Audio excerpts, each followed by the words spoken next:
Hey, if you're watching this, put down that Twinkie, because it's time for you to start getting fit. It's time for you to start working out, and it's time for you to change your life for the better, if you want. If you are looking for that, well, today we're going to be doing a segment called Use It or Lose It, where we're going to be diving into Instagram to see if Instagram really has good advice on proper healthcare, as well as, some gym advice that maybe you guys were missing. Without further ado, enjoy the ride.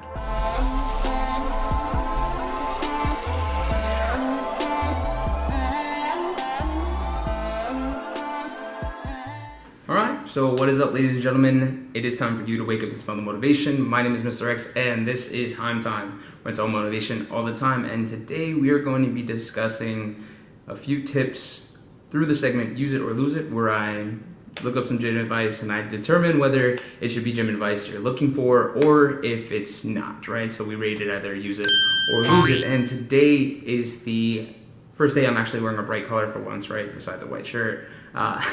But also, here again shooting over at my campus, HCCCC. If you're watching this and you were at my campus, just give me a thumbs up and give me a shout out. Cool. Sorry, there's people walking by and they're making eye contact with me because I'm the only guy recording right now. And yeah, so let's get into it. Now that first piece of gym advice, or actually just life advice, is to control your breathing, okay? Your breathing is basically the thing that is giving you life right now. You are inhaling that oxygen that you are using now to break down, or you're even swallowing food. I mean, you breathe when you swallow food as well. So to control your breathing, right, it does so many things. As the picture says, it controls, it can help you relieve stress if you do some deep breathing exercises. It can also provide more oxygen to the brain so the brain can think more. And it does so many other things that definitely should be a use it when it comes to getting yourself healthy, as well as improving your physical state. So now this piece of advice is a lose it. The reason why is because they aren't specific on what type of sugar, right? So you know that even fruits have sugar in them. So what's going on is that sugar has like 61 different names, and it can stay hidden within low-fat yogurts and stuff like that. So they have to be specific when it comes to stop eating sugar. Okay, it has to be to be specific, right? You should stop eating processed sugar. That little white sugar that you like to put in your coffee, that's the stuff that's gonna kill you, right? So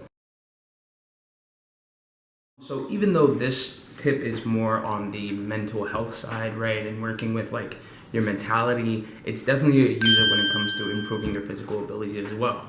The reason why is because once you become stressed, right, there are so many factors that start to affect your physical body, such as your health, right? Your heart rate starts getting erratic, you start feeling depressed, and because you're depressed, you stop eating or you eat more, or more or less. So once you start controlling and you start to understand how to relieve how to relieve that mental stress, your physical health is going to improve drastically. This piece of advice is a loser. The reason why is because just because somebody is a personal trainer, just because they are a coach, does not mean that they know what they're doing. All that means is that they paid a lot of money, they went to a school, they learned some type of workout, and then that's it. So in reality, you can learn more from YouTube coaching you or like Instagram coaching you than you can from an actual personal trainer.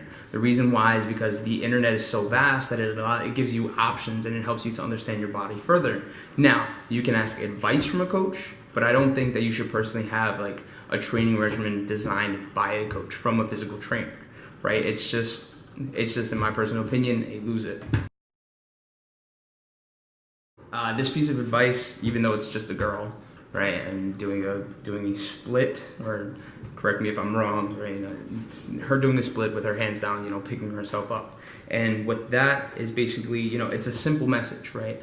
Practice makes perfect, okay? And it's gonna take you a while to perfect something. So what you have to do is you just have to keep on building, you just have to keep on practicing. Listen, you're not gonna walk into the gym one day and start squatting 500 pounds, no. you have never squatted a day in your life, if you've never done any exercise, you got to start off with the light weights first and then just keep on building up. Don't get jealous or don't feel embarrassed that you have to do light weight. Enjoy and accept that you have to do the light weight now, because later on you are going to increase and you're going to be squatting those 500 pounds before you even know it. This piece of advice is definitely a lose it. It's definitely a lose it. The reason why is because pre-workout, now yes, pre-workout sometimes helps you, but the problem is that some people take pre-workout too much. If you are going to take pre-workout, I suggest that you do it on the days that you're lifting really heavy to sort of give you the edge. But if you're just doing your day-to-day lift, I wouldn't suggest using your pre-workout every time you lift. The reason why is because you start to get used to it, right? Your brain starts, your body starts getting used to taking pre-workout all the time. So then when you try to use the pre-workout, it doesn't have any effect anymore. So now you just wasted all that money on pre-workout for no reason. So definitely a lose it. If you want a good pre-workout to do, is sort of just get into a stretch, maybe do a little bit of cardio. Pre-workout, just like, it gives you that boost to get your heart racing quicker. Now, this is all in my opinion, right? So it gets your heart racing a bit quicker, but in reality, that's all it pretty much does. It helps you strengthen the body, but you can do the exact same thing with a good stretch before, as well as maybe doing like 5 to 10 minutes of cardio. That way your heart's racing, and then once you get into the gym, you're nice and hot, and you're ready to, do what you gotta do. And that, ladies and gentlemen, is the end of this episode. Thank you so much for watching. And listen, if you have a piece of advice that you have seen before and that you think it's terrible, or that you think I should review it, definitely hit me up on Twitter at #useItorloseIt. You can even hit me up on Instagram. Make sure you tag me in it, right? And just let me know. Thank you so much for watching. I really appreciate it. Comment down below also, what did you think about this video? And thank you. Thank you so much. Sorry, I have to study for an exam, so I'm trying to put this content out, but I also got to study. You know what I'm saying? I got to take care of my school. So, ladies and gentlemen, once again, thank you so much for watching, and Carpe Universe.